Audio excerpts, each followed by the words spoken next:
بەناوی خوای گەورە سڵاوتان لەبێت بەڕێزان. مەسعود بارزانی و سەلیم جبوری سەرۆکی پارلەمانی عێراق کۆبوونەوە بە پێی مەڵپەڕی سەرۆکایەتی هەرێم لە کۆبوونەوەکەدا جەخت لە سەرێورکردنەوەی بارودۆخی نێوان هەولێر و بەغداد کراوەتەوە. لەلایەکترەوە نووسینگەی سەلیم جبوری ڕایگەاند لە کۆبوونەوەکەدا سەلیم جبوری جەختی لەسەر یەکپارچەی خاکی عێراق کردوتەوە. لەلایەکترە هومام عەمودی جێگری سەرۆکی پارلەمانی عێراق کە لە بەرپرسێکی باڵای شیعەکانە ڕایگەاند کۆبوونەوەکەی بارزانی و سەلیم جبوری کۆبوونەوەیەکی شخصی بووە. بە میواندارێک لە بەڕێزان لە سلێمانیەوە دکتۆر ئومێد ڕەفیق مامۆستای زانکۆ و سەرۆکی سەنتەری لێکۆڵینەوەی ئایندەی، هەروە لە لەندەنەوە ئیبراهیم محەممەد مامۆستای زانکۆ تاوتەی گفتوگۆی نێوان هەولێر و بەغداد دەکەین. سەرەتا راپۆرتێک دەبین دواتر لەگەڵ میوانەکانمان درێژە بەم پرسە دەدەین. دوای ئەنجامدانی ڕیفراندۆم پەیوەندیەکانی هەرێم و بەغداد تێک چووە و دوای 13 ڕۆژیش لە ئەنجامدانی ڕیفراندۆم نازانرێت کەی گفتوگۆکانی نێوان سەرۆکوەزیرانی عێراق و بەرپرسانی هەرێم دەست پێ دەکاتەوە. سعد حەدیسی وتەبێژی سەرۆکوەزیرانی عێراق ڕای دەگەێنێت حکوومەتی عێراق مەرجی هەیە بۆ گفتوگۆکردن لەگەڵ هەرێم، ئەویش هەڵوەشاندنەوەی ئەنجامی ڕیفراندۆمە. لێدوانەکەی وتەبێژی حکوومەتی عێراق لە کاتێکدایە بارزانی ئەمڕۆ لەگەڵ سەلیم جبوری سەرۆکی پەرلەمانی عێراق کۆبۆتەوە و دوێنێش لەگەڵ عەلاوی و نوجەیفی جێگرانی سەرۆککۆماری عێراق کۆبۆتەوە. با پێی ڕاگەندراوی ماڵپەری سەرۆکایەتی هەرێمیش مەسعود بارزانی و سەلیم جبوری سەرۆکی پەرلەمانی عێراق لە کۆبوونەوەکەدا جەختیان لەسەر هێورکردنەوەی بارودۆخی سیاسی بە پشتبەستن بە گفتوگۆ و بە ئاجێندای کراوە و با بەشداری هەمەلایەنە بۆ گەیشتن بە چارەسەری کێشەکانی نێوان هەولێر و بەغداد کردوتەوە. لالایەکی ترەوە نووسینگەی سەلیم جبوری سەرۆکی پارلەمانی عێراق لە ڕاگەاندراوێکدا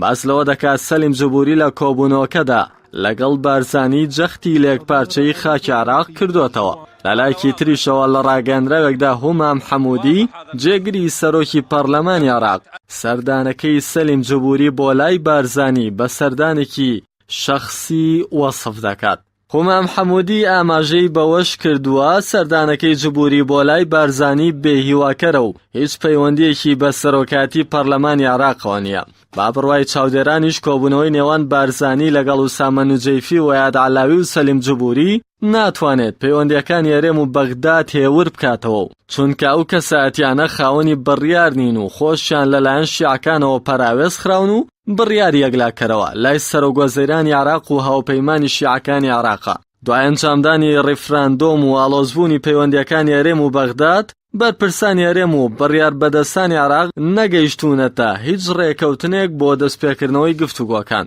بەرپرسانی هەرێمیش پێش ئەنجامدانی ڕیفراندۆم بە دەستپێشخەری ئەمریکا و نەتەوە یەکگرتووەکان ڕازی نەبوون، بەڵام دوای ئاڵۆزبوونی پەیوەندیەکان ئێستا پێشوازی لە دەستپێشخەریەکەی عەلی سیستانی مەرجعی باڵای شیعەکانی عێراق دەکەن لە کاتێکدا دەستپێشخەریەکەی ناوبراو باز لە گفتوگۆ لەسەر بنەمای دەستوور و یەکپارچەیی خاکی عێراق دەکات.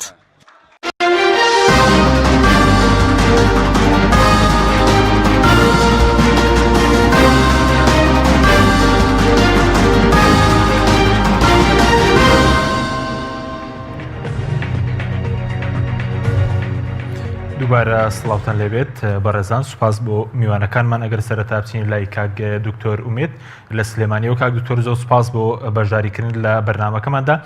سەرەتا دەمەوێت لەوە دەست پێ بکەین خۆتان ئاگادارن ئەمڕۆ کۆبوونەوەی بارزانی لەگەڵ سەلیم جبوری سەرۆکی پەرلەمانی عێراق هەبوو، بەوان شێوە دوێنێ کۆبوونەوەی بارزانی و ئوسامە نوجەیفی و ئایەت عەلاوی جێگرانی سەرۆککۆماری عێراق هەبوو. ئایا ئەم کۆبوونەوانە هیچ دەگۆڕن لە دۆخی ئاڵۆزی نێوان هەرێم و بەغداد کە دوای ڕیفراندۆم هاتوتە ئاراوە؟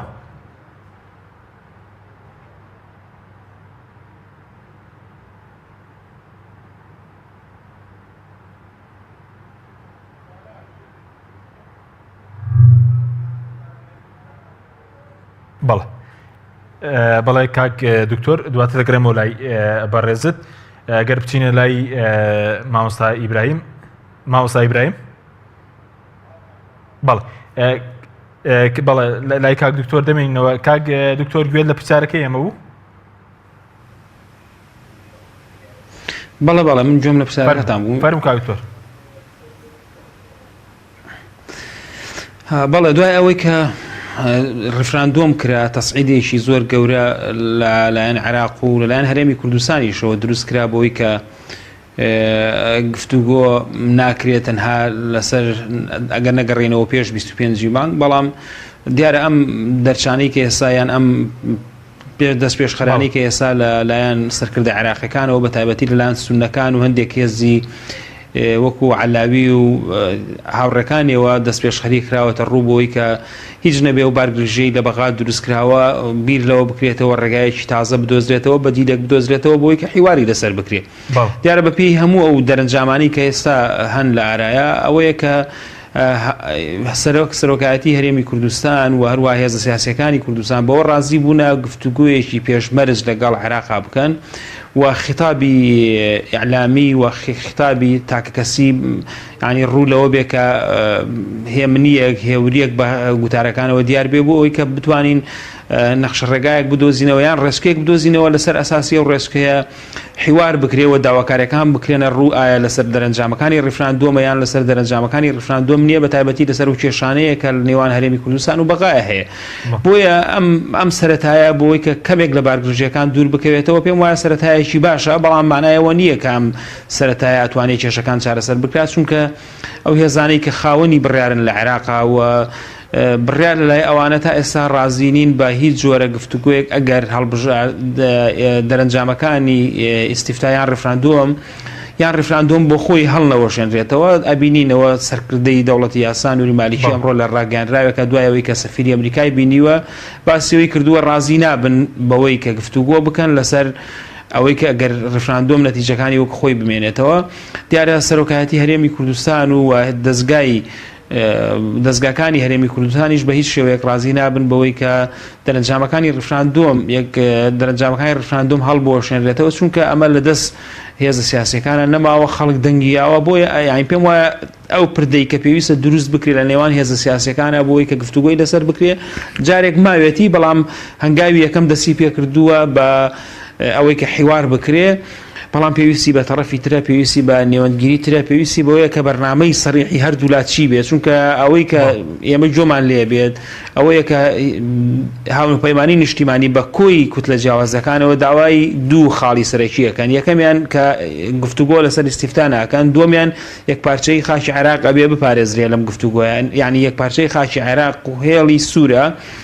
و ئەبینین دەوڵەتانی هەرێمیش لەسەر ئەم مەلەفە هاتوونەتە سەر هێڵ و تهدیدی هەرێمی کوردستانەکەن. بۆیە پێم وایە ئەم دوو خاڵە لەگەڵ ئەو مەتاڵبانەی کە هەرێمی کوردستان هەیەی و لەگەڵ ئەو دەست پێشخەرانەی کە هەرێمی کوردستان پێ ڕازی بووە تا ئێستا ناتوانین بڵین ئاسوەیەکی ڕوون لە بەرچاوە بۆ ئەوەی کە لێوە گفتوگۆی جدی دەست پێ بکاتەوە. بەڵێ زۆر باش کاکتۆر، بەس ئەوەی کە لە ڕاگەندراوی و کۆبوونەوەی بارزانی هەم لەگەڵ سەلیم جبوری هەم لەگەڵ ئەنوجێفی و عەلاویش کراوە، باز لە هێورکردنەوەی بارودۆخە کراوە، باز لەوە کراوە کە سزاکانی سەرهەرێم هەڵبگیرن. پێتان وایە ئەم سێ کەسایەتیە دەتوانن ئەم بڕیارانە بدەن و بە تایبەتی مەسەلەی سزاکان؟ بەڵێ طبعا من ناڵێم ئەم کەسایەتیانە کەسایەتی گرنگ نین و ناتوانن با بڵێن دەرچەیەک بدۆزنەوە و ناتوانن زەختێک یان فشارێک بکەن، چونکە لانی کەمەگەر لەسەر ئاستی عێراقیش هێزێکی ئەوتویان نەبێت لە ڕووی نێودەوڵەتیەوە لە ڕووی هەرێمیەوە ئەمانیش پێگەی خۆیان هەیە و حسابیان بۆکرێ، یان ئەبێ باسی وەش بکەین کە نوجێفی پێشەوە ئەم دەست پێشخەری هەبێت لە تورکیا بووە چای بۆ ئەردۆگان کەوتووە، دیارە لەوە شتێک گەیشتووە کە ئەردۆگان داخوازیەکانی چییە، بۆیە ڕازی بۆ بۆی کە دەست پێشخەریە بکە و حیوار بکات لەگەڵ سەرۆکایەتی هەرێمی کوردستان و لەگەڵ کاک مەسعود بەرزانیە. من پێم وایە هێزی یەکەم کە بریتین لە هاوپەیمانی نیشتیمانی شیعەکان ڕاستە سەلیم جوبوریش کە کەسایەتیەکی سونەیە و سەرۆکی یەکێکە لە دەستگا گرنگەکانی عێراق، بەڵام نەکوتلەیەکی نە بەهێزی لەگەڵایە و نە ئەتوانێت ڕاستیەکەی بڕیارێک لاکەرەوە لە پەرلەمانە باد، چونکە ئێمە من لە ملاولای جۆم لەوەیە کە هەندێک لە ئەندامانی ناوکوتلەی هاوپەیمانی نیشتیمانی ڕازی نەبوونەبەوەی کە سەلیم جوبوری سەردانی هەولێری کردووە و پێیان وایە چونکە ئەم سەردانە جارێکی تر دانانەوەیە بە مەسعود بەرزانی وەکو سەرۆکێکی شەرعی لە هەرێمی کوردستانە. ئەمە لەلایەک لە لایەکی ترەوە هەندێک لە ئەندامانی هاوپەیمانی نیشتیمانی داوای ئەواکەن کە سەلیم جوبوری ئەبێ مساعلە بکرێ و متمانی لێ بسەنرێتەوە لەسەر ئەو سەردانی کە کردوێتی چونکەمە پێچەوانەی ئەو بڕێرانەیە کە لە پەرلەمانی عێراق ئادرێەوە پێچەوانی و ئاراستەیە کە ئێستا لە پەرلەمانی عێراق ئیشی بۆ کرێ لە سەر دەرکردنی ئەندامانی پەرلەمان ئەندامانی کوتلە کوردستانیەکانی پەرلەمانی عێراق و هەندێک لەو ئیجراعاتانی کە پێویستە لە داهاتووە بەرامبەر بە هەرێمی کوردستان بگیرێتە بەر. بۆ ئەم پێم وایە ئەو دەرەنجامانی کە چاوەڕوانەکرێ لەم گفتوگۆیانەیە بکەوێتەوە ڕاستە بە شێوەیەک لە شێوەکان وەزعەکە هادە ئەکەنەوە و ڕوو لەوەیە کە هەرێمی کوردستان نقطەی بەهێزی ئەوەیە کە داوای گفتوگۆەکە و هاوپەیمانی نیشتیمانی شیعەکانیش سوورن لەسەر ئەوەی کە گفتوگۆ ناکەن بەم دۆخەی کە ئێستا هەیە یان بەو دەرەنجامانی کە لە ئیستیفتا کەوتوێتەوە. لە هەموو حاڵەتەکانە خاڵی ئیجابی هەیە، بەڵام من پێم وایە زۆر دڵخۆشکەر نییە بەوەی کە ئەم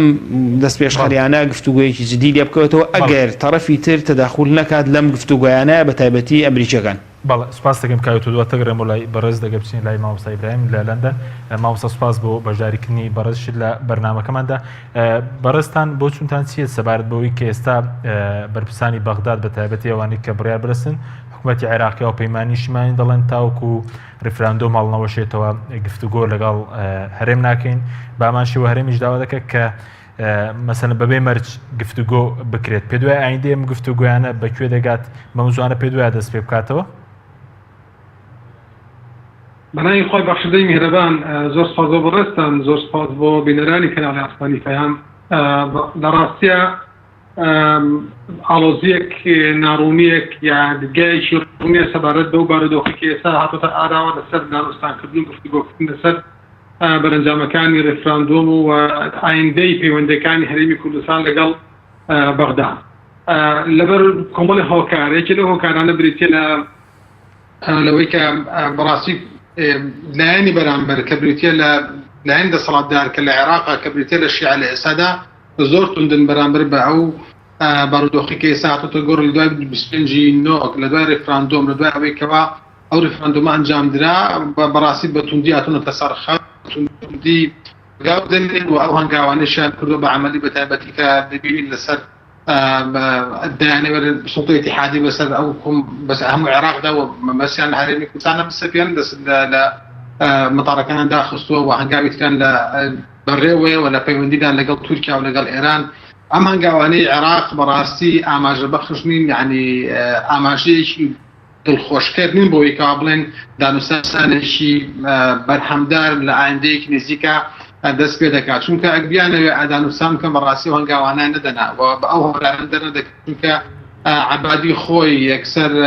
داوای کۆبوونی و ئەنجومنی وەزیرانی کرد، کۆمەڵی بەراریدا لەناو پەرلەمانە تەزیق کراوە شێوازێک یەکسەر فۆرمەلەیەکی قانونیان بۆ کرد و هێنانە سەرەوەی کەوا ئێستا لە تەطبیقە ئەوان کێشانی ئێستا ئەو برارانان کە داوای سەر لە تەطبیقی برارەکانی خۆیانان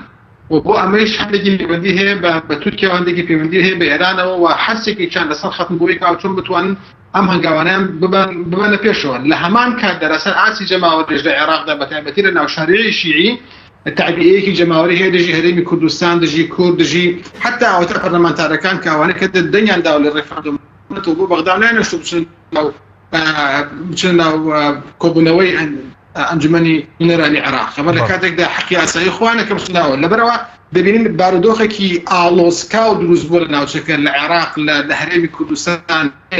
بۆیە لەم بارودۆخە زۆر ئەستەمە دانوستانێکی بەرهەمدار دانوستانێک بێتە ئاراوە کە سبەینە بڵێن بەرهەمەکەی لە ئایندەیەکی نزیکا دەبینی. من پێم وایە ئەم بارودۆخە توولانی درێژخایەن دەبێت بە جۆرێک کە لە ئایندەیەکی نزیکدا بەرهەمی دانوستانێکی بەرهەمدار لە نێوان هەرێمی کوردستان و لە نێوان بەغا نابینین. بۆ چونکە بەغا ئامادەگی نییە، ئەو ئامادەگی نیە کە بێتە پێشەوە ئێستا لەگەڵ دەسەڵاتدارانی هەرێمی کوردستانە و لەگەڵ کووردا و لەگەڵ نوێنەرانی کووردا لە بەغا تەعاملێکی جدی بکە. لە بەرامبەردا تعبیەیەکی جەماوەری تون هەیە بەرامبەر بە کورد. ئەمانە هەمووی ئاماژەن کە فعلا گفتوگۆ دانوستان لەم بارودۆخان بەرئەنجامی نابێت. ئەبینین کە ئێستا تورکیا و ئێران، تورکیا و عێراق، تورکیا ئێران و عێراق هەرسێکیان پێکەوە لە پلاندا ڕێژەیەکم بۆ یەکەوە چۆن حەسری هەرێمی کوردستان بکەن و دەنگۆ و شتی زۆر دەبیستین لەوەیکەوە سنوورەکان لە ڕێگەی تورکیا ئێرانەوە دابخرێەوە. تورکیا چەندین جار هەڕەشەی کردو و ئاماژە بۆ دەکات ئێمە چاوەڕێی بەغاین کە برارەکانە جێبەجێ بکەین بەداوا بکات تاکومە جێبەجێ بکەین لەبەرەوە ئەم بارودۆخانەی کە بەم ئاراستەیان ڕاستی تورکیا وا دەبینێت کە ئەمە ئەمنیەتی قەومی وە کەوتۆ دەخەرەوە ئێران دەبینێت کە ئەمنیەتی قەومی وە کەوتۆ دەخەتەرەوە عێراق دەڵێ دابەش دەبن بەتایبەتی شیعە عەبادی لەم سەردەم لەم زۆر بە نەنگی دەزانێت بۆ خۆی کە ئەم بارودۆخات تۆ ئاراوە چونکە لە داهاتوودا کە قرار وایە لە چەند مانگی داهاتوودا انتخابات بکرد لە عێراقدا عەبادی نایە بە شێوازێکی زعیف بڕۆتە بەر ناو انتخاباتەکان و نایەوێت بڵێن لە سەردەستی تو عێراقدا بەش بوو نایانەوێت پێیان بوترێت کە ئێوە دەسەڵاتدارێکی بەهێز بوو بۆی کە بتوانن هەموو عێراق وحدەتەکەی پارێزن بۆیە هەرچی ڕێکارێک کە لە توانایاندا هەبێ دەیگرنە بەر بۆی کەوا بارودۆخەکە وەکو 25 پێش 25 لێ بکەن پێش ڕێفراندۆم لێ بکەن بەڵام ناتوانن کەنەیشیان توانین پێم وایە ئەگەر بێت و لایەنی نێودەوڵەتی بەتایبەتی ئەنجومەنی ئاسایش و ئەمریکا و بەریتانیا و فەڕەنسا ئەمانە نەکەونە بینەوە و نێنە ناو بارودۆخەکە بەڕاستی بارودۆخەکە بە ئاماژەیەکی مەترسیدارە ئەڕوا لە عێراقدا چونکە وەکو وتم ئەمە لە دەستی دەسەڵاتدارە شیعەکاندا دەسەڵاتدارە شیعەکان تەعبیەکی جەماوەری خەڵکی خۆی دەکات لەبری ئەوەی بێ کۆمەڵی خیتاباتی عەقلانی بخاتە ڕوو بۆ دانوستان ئەگەر ئەم دانوستان 10 ساڵ تریش بخوانێ 20 ساڵ تریش بخوان داوای دانوستان بکە بەڵام ئەوەیە کە عێراق شیعە دەسەڵاتدارە شیعە لە بەغا داوای دانوستان ناکەن ئەو بەڕێزانی کە ئێستا هاتوونەتە هەرێمی کوردستانەوە داوای دانوستانەکەن و لەگەڵ بارزانی کۆبوونەتەوە و سەردانی بارزانیان کردو بەڕاستی ئەمانە بۆ نمونە هەردوو جێگری سەرۆکۆماری عێراق سەرۆکۆماری عێراق خۆی سەرۆکۆمارێکی تەشریفاتە دەسەڵاتی نە ئەی باش ئەمان دەسەڵاتیان لەکوێ بوو یعنی باشە سەلیم جوبوری خۆی ڕێگری گرتووە خۆی کۆنگرە ڕۆژنامەنی نووسی بەستۆ لە باغان ناپەر خۆم جۆم لێ بۆ کە دەڵێ ئیجراعاتی قانونی بەرامبەر ئەوانە دەگرنە بەر و داوامان لە محکەمەی اتحادی کردو کە بدان چۆن مامەڵە لەگەڵ ئەو کوردانە بکەن کە دەنگیان داوە ئێستا داوای دانوستانەکە من پێم وانی ئەمانە نێتێکی جدیان هەیە بۆ دانوستان بۆ شێوازێک کە کورد دەیەوێت بەڵکو بۆ شێوازێک کە خۆیان دەیانەوێت لە ئایندا لێ بەرهەمدار بن ئەمەش بەڕاستی شتێکی بەرهەمدار نایەنێتەکە وەکو من دەیبینم بەڵێ بە بۆ چوونیەوە کام بژاردە ئێستا ئەگەری سەرکەوتنی هەیە ئەوەی کە بە پرسانی عێراق بەتایبەتی مەسەر شیعەکان داوای هەڵپەساندنی وەڵاشاندنەوەی ئەنجامی ڕێفراندۆم دەکەن یاخودەوەی هەرێمی کوردستان بارودۆخی اقلیمی و نێودەوڵەتە کێش یارمەتی دەرە بۆ کامیان کام بژاردەیە کە سەرکەوتوو بێ بۆ مەسەلەی گفتوگۆ خۆی ڕاستیە زۆر بەوردی من متابعەیە و بارودۆخە اقلیمی دەکەم و بارودۆخە نێودەوڵەتێکش بەتایبەتی وڵاتی یەکگرتووەکانی ئەمریکا و بەریتانیا ئەمانە لەسەر ئەم بارودۆخی کە ئێستا هاتووەتە ئارە 25 جۆرە لە بێدەنگیان هەڵبژاردووە جۆرێک لە پشتگیریکردنی وحدەتی عێراقی دەکەن و لە هەموو بەیاننامەکانیانە لە هەموو لە دوانەکانیانە ئەمەدەیە کە ئێمە پشتگیری وڵاتێکی یەکپارچەی خاکی عێراق دەکەین و نەیشان شاردۆتەوە بە ئاشکراش دێنن لە بەرامبەریشدا هیچ هەنێ بۆ کورد بیرن تەنها دەڵێن ئێمە پەیوەندیەکی مێژوویمانەیە لەگەڵ کوردان پەیوەندی مێژوویە کە ئێستا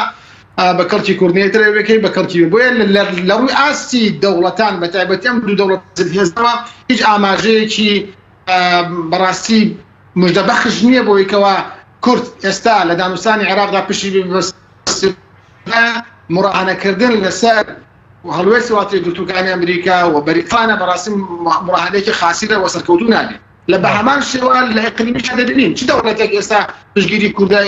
ئێستا دەیانەوێت کورد بخینکێنن نەکەوەی کەوا پشتگیری بن تورکیا کە حەریفێکی گەورەی بارزانی بوو لە فرۆشتی نەوت و لە بۆندە نەوتەکاندا و لە ئەو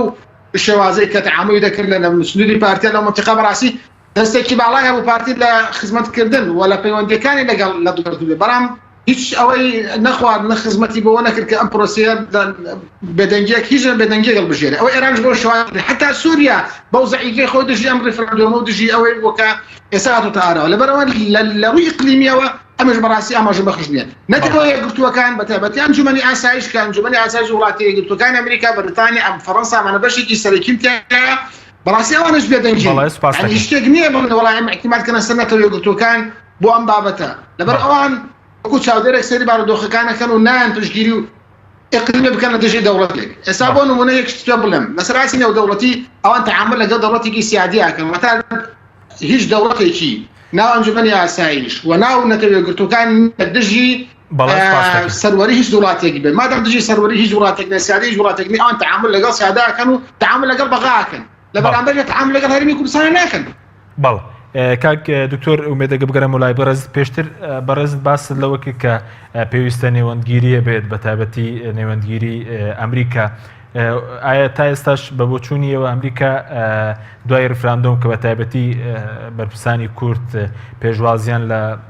دەستپێشخەرەکەی ئەمریکانەکەت پێش ڕفراندۆم ئێستا ڕۆڵی ئەمریکا چی دەوێت پێ دوایە لەم گوتوگویان ئەگەر بکرێن لە داهاتوودا؟ بەڵێ وڵا تەمان لەسەر دوو ئاست زۆر گرنگە ئەمریکا هەم نێوەندگیری بکە هەم چاودێری بارودۆخی پەیوەندەکانی نێوان هەرێم و بەغا بکە لەسەر ئاستی ئەمنی یعنی پێم وایە ئەوە فاکتەرێکی زۆر گرنگە بێ کە ئەمریکا ڕێگەنەدا کە شیعەکانی حەشدی شعبی و هەروەها جێش عێراقی بیر لە خیاری هەڵبژاردەی سەربازی بکاتەوە سوکامە بەلای ئەمریکەکانەوە مەسەلەی تێکدانی ئارامی عێراق و هەڵقوتانە سەر ناوچە جێناکۆکەکان پێم وایە ئەمریکا ئەگەر ئەم بژاردەیە وەکو چاودێر سەیری بکایان لە دوورەوە سەیری ئەم بارودۆخە بکە پێم وایە شیعەکان دەستکراوە ئەبن لەوەی کە پەلەماری ناوچە جێناکۆکان بدەن بە تایبەتی بۆیە ئەمریکا لەم بابەتەیە ئەبێ بەبێ یەک و دوو یان بە شێوەیەکی سەریح و ڕاستەخۆ بە جێیشی عێراقەوە پێشمەرگەش بڵێ کە ئەمە ناکرێت لە عێراقا ڕووبا چونکە نا داعش بە تەواوەتی کۆتایی هاتووەوە زەمینەی دروستکردنی هێزێکی تر بۆ ئەوەی کە توندوتیژی تر لە عێراقا ڕووبدا هەر لە ئارایەیە ئەمە لەسەر بابەتی لەسەر مەسەلە ئەمنیەکە کە زۆر گرنگە ئەمریکا ئەم دەستپێشخەریە بکات و بەڕوونی و ئاشکرا و بە سەریحی بە هەرێمی کوردستان و بەغاش بڵێ لەسەر ئاستی سیاسیش ئێمە بینین هەم وەزارەتی دەرەوە هەم کۆشکی سپی و هەم سەفارەتی ئەمریکا لە عێراق باسی ئەواکەن کە یەک پارچەی خاشی عێراق بەڵام ئەوشیان بە دوور نەگرتووە کە ئەوان ئامادەن نێوەندگیری بکەن ئەگەر لەلایەنی عێراقەوەیان لەلایەن هەرێمی کوردستانەوە داوایان لێ بکرێن پێم وایە ئەوەی کە ئەتوانێ ڕۆڵی یەکلاکەرەوە ببینێ لە دروستکردنی حیواریان لە دروستکردنی ناکۆچی و قوڵکردنەوەی ناکۆچیەکانە ئەمریکا خۆیەتی چونکە پێم وانییە ئەمریکا تا ئێستا دەستبەرداری ئەو دەستکەوتانە و بێکە لە عێراق هاتوۆتە دی بەڵام ئەوەی لەلای ئەمریکەکان گرنگە ئەوەیە کە نابێ عێراق لە سەردەمی عەبادیە باسی ئەوە بکرێ کە کوردستانی لێجیاب بێتەوە و ئەبێ دانوستان بکرێ بۆ ئەوە چونکە ڕاستەکەی عەبادی هەم بۆ ئەمریکەکان و هەم بۆ هەندێک لە وڵاتانی هەرێمی جێگای بایەخەوە جێگای گرنگیە نابێت عەبادی بۆ ئەم کابینێ لانی کەم بۆ هەڵبژاردننی داهاتوو گۆڕانکاری بەسەریا بێنێ و چونکە خەیاری یەکەمی ئەمریکەکان بۆ حکومڕانی لە عێراقا تا ئەم لەحزەیە هەر عەبادیە و عەبادیش ئەمێنێتەوە بۆ حکومڕانی ئایندە یان بۆ ئەنجومەنی بۆ سەرۆکاتی ئەنجومەنی وەزیران لە ئەو پرۆسە سیاسی کە لە دوای هەڵبژاردننی 2010 ئەکرێ لە عێراقا بەڕێز باس لەوەکت کە ئەمریکاش ئامادەی دەربریوە بۆ نێوەندگیری بەس ئەو ئێستا هەر وڵاتێک بۆ منە وڵاتانی کە نەتۆیەکتوەکانیش ئامادەیەکی دەربریەوە ئەو ئامادەیە لەسەر چه ئەساسێکە لەسەر ئەوەی کە قسە لەسەر ئەنجامی ئەم ڕاپرسێک بکرێت یاخود ئەوەی کە عێراق داوای دەکات لە چوارچێوەی دەستور دابێ و یەکپارتیی خاکی عێراق دابێ نێوەندگیریەکە بە کام ئاراستەیەدا ئەوەندەی کە بەڕێز داگەدار بێت؟ بەڵێ ئێمە ئازانین ئەمریکا لەگەڵ ئەوەیە کە ئەم ڕفراندۆمەی کراوە لەبەرەوەی کە عێراق ڕەزامەندی لەسەر دەرنەبڕیوە لەبەرەوەی کە عێراق بەپرسی عێراق و پەرلەمان لە پەرلەمانی عێراقا یاسایەکی بۆ دەرنەچووە ئەوان ئەم ڕفراندۆمە بە ڕفراندۆمێکی ناشەرعی و تاگلایەنە نائەزانن و کۆمەڵگەی نێودەوڵەتیش هەروە سەیری ئەم ڕفراندۆمەکە بۆیە لای ئەمریکەکان ئەم ڕفراندۆمە و دەرەنجامەکانی ئەوەی کە وازەحە و ئەوەی کە لە بەیانی فەرمیە هاتووە بەڵام تەعامول و سلوکی ئەمریکەکان لە سیاسەتی دەرەوەیە چۆنە لەگەڵ هەرێمی کوردستانە ڕەنگە ئەوە قسەیەکی تر بێ بەڵام ئەوەی کە ڕسمیە و ئێمە قسە لەسەر لایەنە ڕسمیەکەین ئەوەیە کە ئەمریکا پێی وایە ئەم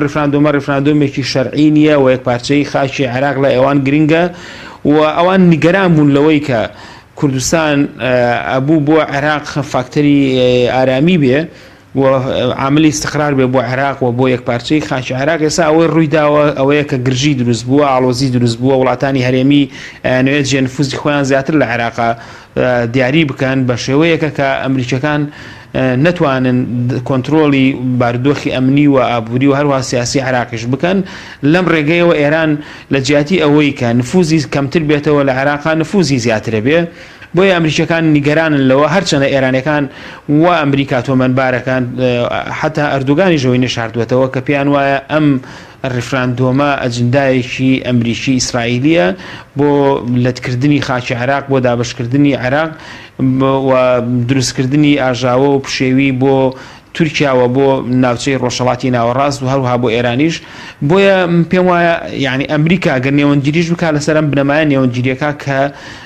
ئەنجامەکانی ڕیفراندۆم و ڕیفراندۆم خۆی گفتوگۆی لەسەر نەکرێ بەڵکو قسە لەسەر ئەو کێشانە بکرێت کە لە نێوان هەرێمی کوردستان و لە نێوان بەغایە هەیە یان بیر لە حەلێکی سیاسی تر بکرێتەوە بۆ عێراق ئەویش لە ڕێگەی طرحکردنی پرۆژەیەکی سیاسی ترەوە جا کۆنفیدرالیە یان هەر چوارچێوەیەکی ترە بۆی کە هەرێمی کوردستان و عێراق بگەن لە ڕێگای گفتوگۆ بگەن بە ئەو نەتیجێ. بەڵێ سوپاس دەکەم کاک دکتۆر. بەڵێ بینێرانی بەڕێز ناوبڕێکی کورتمان هەیە دوای ناوبڕەکە دەگەڕێنەوە وڵاتان لەگەڵمانمێنە. بەرنامەی ئەمڕۆ بە سپۆنسەری کۆمپانیای ئەسێ بۆ بازرگانی مۆبایل شیری ئەڵتونسا.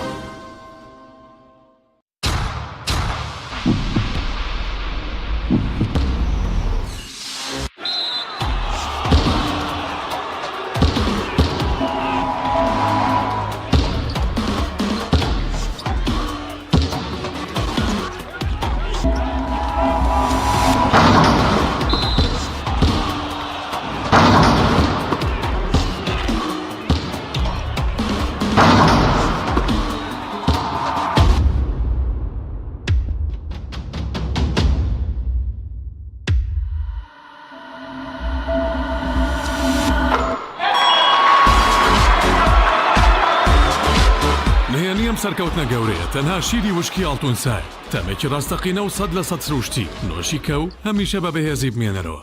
نوێترین ئۆفەر لە کۆمپانیای ئەسێەوە ئێستا مۆبایلی زیرەکی ئەسێ Q5S 4G LTE کە بە فینگرپرینت کار دەکات بە قستی مانگانەی تەنها 59,000 پێشەکی و مانگی تەنها 14,000 دینار. نوێترین مۆبایلی زیرەک و پێشکەوت و بە نزمترین نرخ بۆ تۆی خۆشەویست ئەسێ Q5S 4G LTE.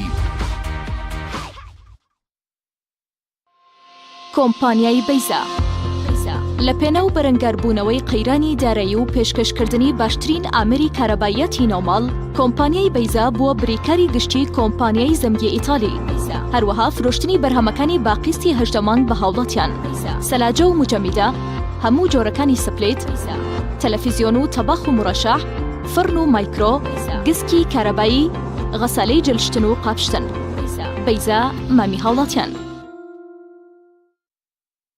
سنتەری گوڵهەنگ بۆ جادەرمانی سروشتی بۆ لە شولارێکی ڕێک و تەندروست هەڵدەستێت بە دابینکردنی کۆمەڵێت چای جادەرمان لەوانە چاینانە بەسوودە بۆ ڕیخۆڵە و گەدە و نەهێشتنی غازات مێشک و سووری خوێن چالاک دەکات لە دڵتێک هەڵچوون دەتپارێزێت بە تایبەت بۆ ئافرەتانی دووجان چای زەنجەفیل و لیمۆ هەنجوین بەرگری لەش بەهێز دەکات و بەسوودە بۆ هەڵامان شەشی لەشکەم دەکات و لاشت پاک دەکاتەوە لە مادەی ژەهراوی بەسوودە بۆ ئەوکردنی قورگ و فرێدانی بەڵغەم چای سەوزە جینگۆ کۆلسترۆل دادەبەزێنێ بەسوودە بۆ دابەزانی پەستانی خوێن و ڕێگرە لە زەهایمان چای جیسینگ بە چای دژە پیری ناسراوە توانای سێکسیت بەهێز دەکات و چالاک بەشی جگەر و دڵ و مێشک و گورچی لەیە چای گوڵە حاجیلە دژی هەوکردن و گرژبوونی ماسوولکەیە تادا دەبەزێنێت و ئازار کەم دەکاتەوە هەروەها بەسوودە بۆ ئازاری سووری ماگانە.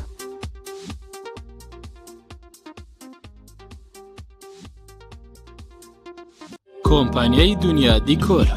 کۆمپانیای دنیا دیکۆر ئامادەیە بۆ دانانی دیکۆراتی ماڵ و شوێنە گشتی و حکومیەکان. کۆمپانیای دنیا دیکۆر هەڵدەستێت بە دروستکردن و دانانی کەوانتەر و ژووری نووسن و ئۆفیسی گەشت و گوزار و جبسم بۆردی مەغریبی و کاغەزی دیواری ئیتاڵی و تەختەی ئەرزی تورکی و ئەڵمانی و جیاکردنەوەی هۆڵ بە HDF و MDF و داری سروشتی. کۆمپانیای دنیا دیکۆر دنیایەک بۆ دیکۆراتەکانتان. ناونیشان سلێمانی فەرعی یەکەم شەقامی بازنەی مەلیک مەحموود بەرامبەر پارکی مەلیک مەحموود. فەرعی دووەم شەقامی بازنەی مەلیک مەحموود بەرامبەر سۆپەرمارکێتی ئاڵتون. فەرعی سێیەم ناوچەی پیشەسازی یەک بەرامبەر تاقیگەی بیناسازی. کۆمپانیای دنیا دیکۆر. تۆپ ئارت تاکە بریکاری تۆڕی میدیایی کۆمەڵ بۆ دروستکردن و بڵاوکردنەوەی ڕیکلام. تۆپ ئارت.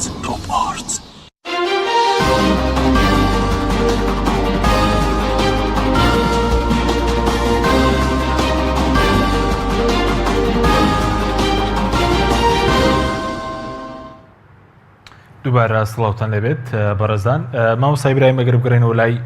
بەڕێزتان سەبارەت بە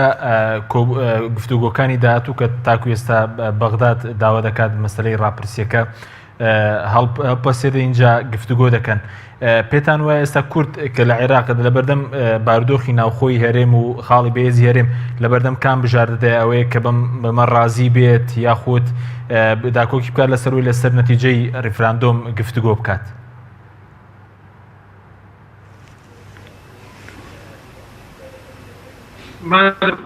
من حەزەکە بێشەوەی کەوا باز زۆرتی هەیە کورد پلانی دوای کردوی چییە؟ ینی بەڕاستی ئەوە قەڵێکەیە نەک ئێستا بین باسیەوە بکەین کە ئایا کوڕ وازێ بێ بۆی کەوا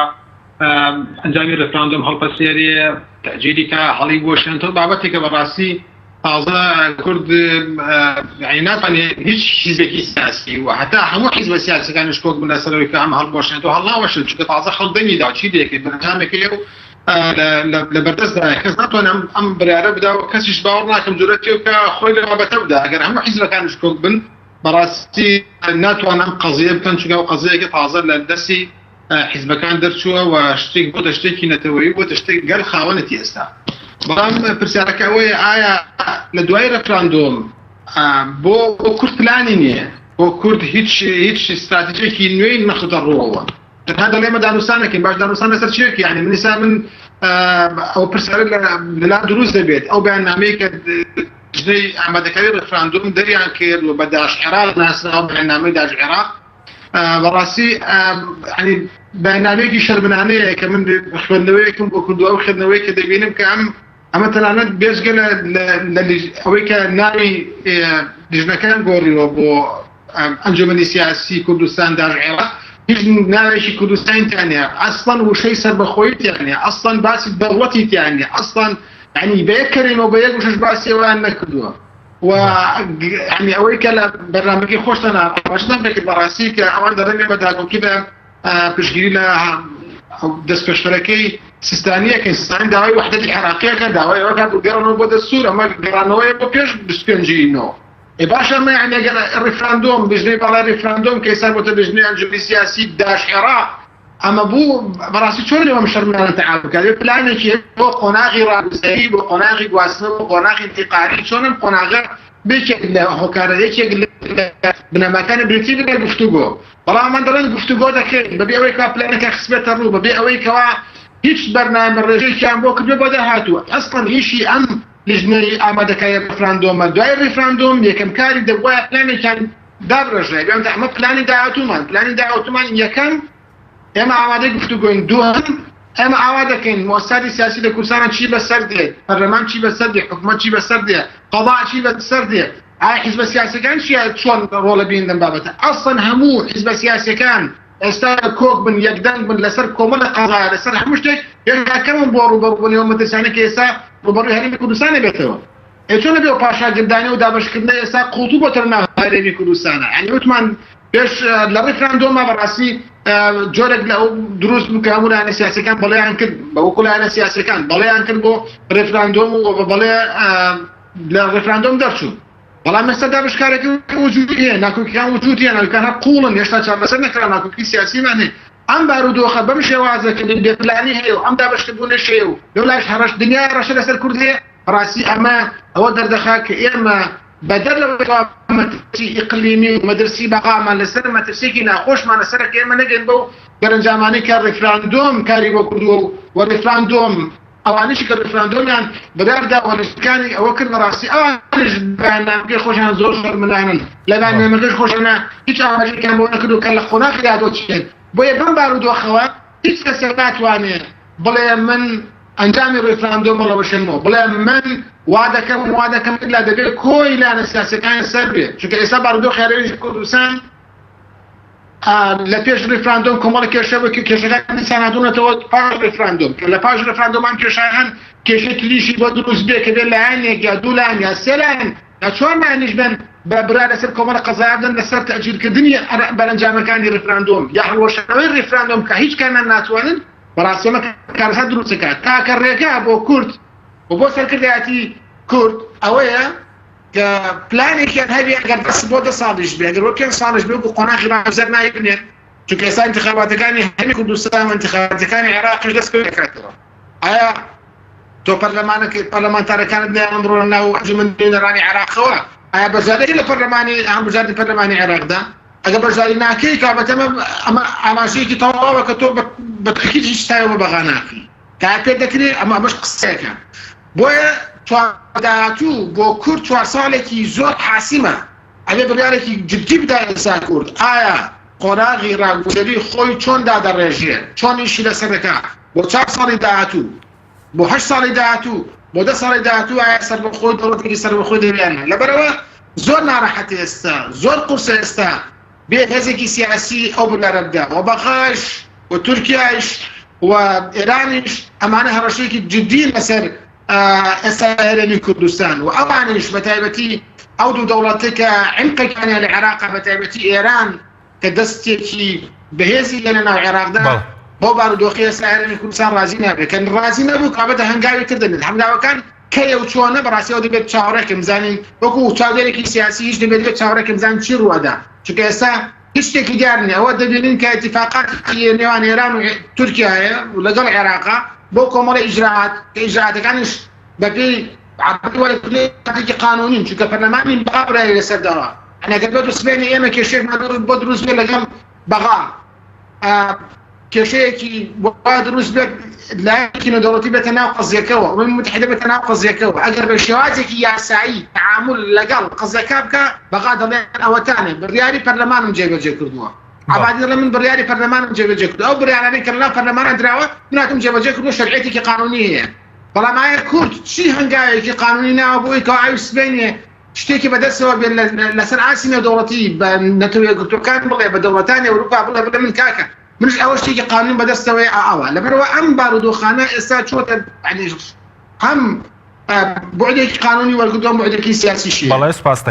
سپاس دەکەم کاک تۆر ومێدەگە بگرم بۆ لای بەرز سەبارەت بە ئەوەی کە نەتیجەی ڕیفراندوم ببێ بە ئەمری واقع ئەم دۆخی کە کوردستان تێدایە کاریگەری هەیە ئەو پەرتەوازەی کە ئێستا هەیە کاریگەری دەبێت لەسەر ئەو دانوستانە ئەگەر لایندەدا بەڕێوە بچن لە نێوان هەرێم و بەغداد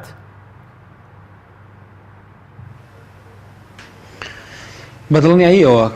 بارودۆخی ناوخۆی هەرێمی کوردستان فاکتەری هەرە گرنگە لە فاکتەرەکانی سەرخستنی ئەم پرۆسەیە یان لە فاکتەرەکانی دانوستانکردن بۆ ئەوەی کە ئەم پرۆسەیە بکا بە ئەو ئامانجەی کە بۆی ئەنجام درراوە بەبێ ئەوەی کە فاکتەری ناوخۆی یەک بخرێ بەبێ ئەوەی کە حساب بۆ هەڕەشەکان بکرێ کە فاکتەرە ناوخۆیەکان یەک نەبن پێم وایە خوێندنەوەی واقعی هەرێمی کوردستان خوێندنەوەیکی هەڵەیە و دەرەنجامەکانیشی هەڵا ئەبن پێم وایە لەسەر ئاستی هەرێمی کوردستانیش لەسەر ئاستی ناوخۆ محاولاتی ئەوە هەیە کە زیاتر هێزە سیاسیەکان لە یەکتری نزیک بنەوە چونکە ئەو هەڕەشانەی کە لەسەر هەرێمی کوردستانن یعنی بەبێ جیاوازی هەڕەشان لەسەر هەموو خەڵکی هەرێمی کوردستان جا ئەوانی کە ناڕازین لەسەر پرۆسەکە یان ناڕازی نین لەسەر پرۆسەکە ئەوەی کە ئەنجام دراوە بە هەموو ئەو کەم و کوڕیانە و بە هەموو هەڵانی کە لەسەر تەوقیتەکەی لەسەر ئامرازەکانی لەسەر ئەو هەموو تەوسیاتەی کە لە کوردستانەوە و لە دەرەوەی کوردستانی شۆ بۆ هەرێمی کوردستان کرا دەرەنجامەکانی تازە ئەمانە ڕۆشتون یعنی بوون بەڕابردوو ئەبێ ئێستا هەر محاولەیەکە بێ بۆ ئەوە بێ کە لە ئایندەیە چۆن مامەڵە لەگەڵ ئەم بابەتەیە ئەکرێ بێگومان ئەوەش پەیوەندی بە بارودۆخی ناوخۆی هەرێمی کوردستانەوە هەیە بە کۆچی و تەبایی هێزە سیاسیەکانی هەرێمی کوردستانەوە هەیە پەیوەندی بەوە هەیە کە پرۆسەی دیموکراسی بە چی شێوەیەک لە کوردستانە کامل بووە یان کامل نەبووە بینین ینی پەرلەمانی کوردستانیان کردووە بە پەرلەمانێکی یعنی بەڕاستی دەستەمەوە پەرلەمانێکی ناکارە پەرلەمانێکی کە کۆ بێتەوە بۆی کە بڕارەکانی حکوومەتی هەرێمی کوردستان جێبەجێ بک بڕارەکانی سەرۆکایەتی هەرێمی کوردستان جێبەجێ بک پێم وایە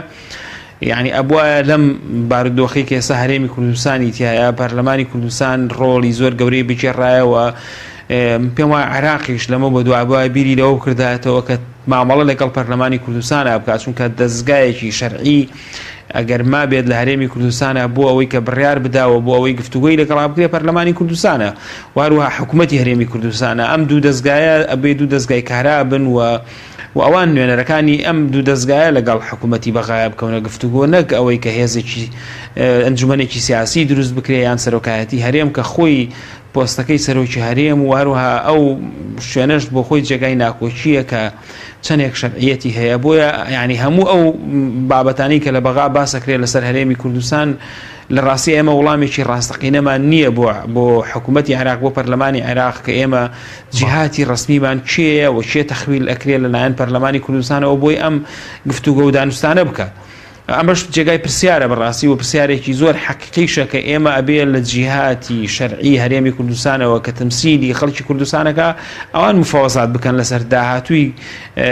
پرۆسەی سیاسی لە هەرێمی کوردستان و ئەو گفتوگویانی کە لەگەڵ عێراق ئەنجام ئەدرێن ئەگەر عێراقیش ڕازی بێبەوە. چونکەم پێم وایە ئێستا ینی بابەتەکە لەلایەن عێراق و لەلایەن کوتلەکانی شیعەکانەوە بووە بە بابەتێکی شخصی، يعني ئەوان پیان وایە کە شخصی کە مەسعود بەرزانی و ئەوانی کە لەگەڵیان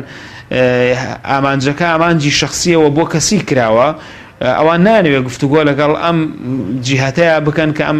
ڕفراندۆمی ئەنجام درا. ئەوان با بڵێن پێشمەرجیان ئەوەیە کە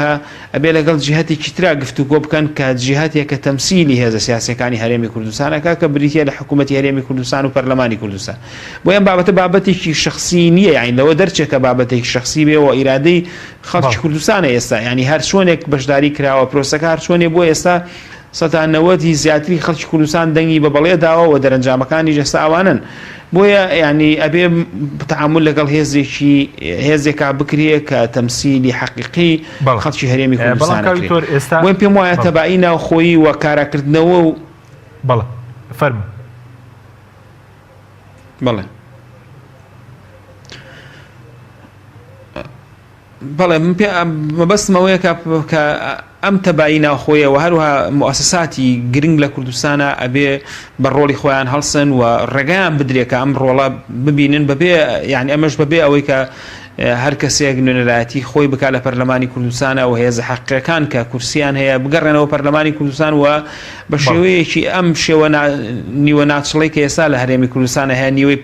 نیوەی کوتلەکانی پەرلەمان ناچن و ئێمە بەڕاستی لە بەردەم قەیرانێکی گەورەتریشانی لە کوردستانە ئەوی ژەوەیە کە لە یەکی یانزابێ هەڵبژاردن بکرێت تا ئێستا بەرچاومان ڕوون نییە کە هەڵبژاردن ئەکرێ یان ناکرێ هەرچەنە کۆمیسیۆنەڵێ ئێمە ئیجراعاتمان کردووە بۆی کە هەڵبژاردن بکرێ ئەبینین ئەوەی کە پێوتێت سەرۆکایەتی هەرێم کێ خۆی بۆ هەڵبژێرێت تا ئێستا هیچ هێزێکی سیاسی جگە لە بزوتنەوەی گۆڕان کەسی کاندید نەکردووە. یعنی ئێمە کێشە و گرفت و بەڕاستی گیرروگازی زۆر گەورەمان هەیە لە کوردستانە بەبێ حەلکردن و چارەسەرکردنی ئەم بابەتانە زەحمەتە بتوانی لە گفتوگۆکانە بە براوە دەرچی و ڕاستی ئەو هێزانی کە نێوەندگیری شەکەن من حەزەکەم ئەوەش بڵێم یانی ئەو هێزانی کە هەڵەسن بە نێوەندگیری نازان لەگەڵ کیان نێوەندگیری بکەن چونکە هەر هێزێکی سیاسی بە نەخمەیەکی جیاواز بە پرسی جیاواز بەشدارەکە لەگەڵ ئەو هێزانی کە یانەوێت نێوەندگیری بکەن. ئەمەش بەخۆی بابەتێکی گرنگ سپاس دەکەم کاک دکتۆر. مامۆستا ئیبراهیم دوا پرسیارشم بۆ بەڕێستان پێتان وایە بەر لەوەی کە ئەگەر گفتوگۆ بکرێت دەبێت لە هەرێمی کوردستان چی بکرێت یاخود ئەوەی کاک دکتۆر باسی کردە حکوومەت و پەرلەمان ئەگەر ئێستا باز دەوەکەی ئامادەنین لەگەڵ بارزانی گفتوگۆ بکە حکوومەت و پەرلەمان دەتوانێت ئەم ڕۆڵە ببینێت؟ پێم وایە پێش ئەوەی کەەوە حکوومەت و پەرلەمان ڕۆڵ بگێڕە دەبێت لایەنە سیاسیەکان خۆیان یەک بخەن و دید و بۆچوونیان لەسەر کۆمەڵێ شتی ئەساسی لەسەر هەرێمی کوردستانە یەک بخەن چونکە بۆ داعشکاریە بۆ شێوازە بەغایش بەرهەمێکی نابێت. بۆیە پێویستە کات ئەو چاک بزانین کە ئێمە ئێستا لە بەردەم بارودۆخێکین کە فعلاً دەبێت لایەنە سیاسیەکان پێکەوە کۆک بن. ئەگەر کۆک نەبن لەسەر ئەو بابەتانە بەڕاستی لە داهاتوودا بەرئەنجامی دەرسەکانی شەبەبەغا یەکدی ناگرێتەوە. لەسەر ئەنجامی پەرلەمان و حکوومەت بەڕاستی دەبێت ئەوانش ڕۆڵی تاکەی خۆیان بگێڕن و دانوستانەکان لە ڕێگەوانەوە بێت. بۆ نمونە ئێستا لایەتی خەڵکی لە پەرلەمانی کوردستانە لەلایەتێکە کە انتخاباتەوە هاتووە ئەم نەرایەتە دەبێت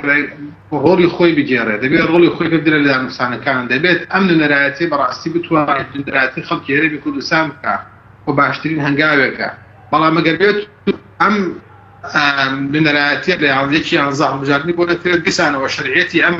پەرلەمانە دەکەوێتە ژێر پرسیارەوە چێ دانوستان بکات لەگەڵ بەغا. ئێستا سەرۆکایەتی هەرێم ماوەکەی بەسەر شووە ئێستا پەرلەمانیش ماوەکەی بەسەر شێ بە هەمان شێوە ئەوشکارەسن لەبەرەوە پێش ئەم شتانە کە ڕوو بدا بە تایبەتی پێشێکی یانزە دەبێت لایەنە سیاسیەکان کۆک بن لەسەر کۆمەڵە مەبادی کۆک بن لەسەر کۆمەڵە قەزایە بۆی کەوا بە یەکدەنگیەوە ڕوبەڕوو مواجهەی ئەو خەتەرانە و مەترسیانە کە در سەر هەرێمی کوردستان لە داهاتوودا بۆی کەوا وەکو وتشمان مەژەش بەگەر بێت و هەموو لایەنە سیاسیەکان کۆک بن یەکدەنگ بن لەسەر ئەو مەبادیانە هێشتا کەم بۆ ڕوبەڕووبوونی ئەو مەترسیانە کە ئێستا لە ڕێوە بۆ هەرێمی کوردستان وفعلا دەبێت دامەزراوە سیاسیەکانی هەرێمی کوردستانیش کە بەڕاستی بەدامەزراوی نەکراون بەڕاستی بە حیزبی کراون ئەوانش بێت و ڕۆڵی خۆیان بگێڕن لەم بارودۆخی کە ئێستا ڕوبەڕووی هەرێمی کوردستان بوونەتەوە و بتوانن لە پرۆسەیەک کە پرۆسی دانوستانە و دانوستانیش بەڕاستی دەبێت شارڕێگە بێ بۆ یەکەوە کورد لەگەڵ بەغا بکاتە نەجدی بەڵام هەر بارودۆخێکی تر هەر پێکدادانێکی چەکداری هەر شتێک ڕوو بدات بەڕاستی زەرمەندی یەکەم خەڵکی فەقیر و فوقەرایە و شارڕێگە و باشترین ڕێگە بۆی کەوا کورد بە کەمترین زەرەر لەم قۆناغەدەچێت لە گفتوگۆی بەردەوام گفتوگوانە بە شێوازێکی دیپلۆماسی بۆی کەوا خەڵکی فەقیر و فوقەرا نەبێت بە قوربانی ئەو بەڵێ زۆر سوپاس بۆ بەڕێز ئیبراهیم محەممەد مامۆسای زانکۆ کە لە لەندەنەوە لەگەڵمان بوو هەروە بەڕێز دکتۆر ومێد ڕەفیق سەرۆکی سەنتەری لێکۆڵینەوەی ئایندەی کە لە سلێمانیەوە لەگەڵمان بوو سوپاس بۆ بینەرانی بەڕێز سوپاس بۆ هاوکارانم خواتان لەگەڵ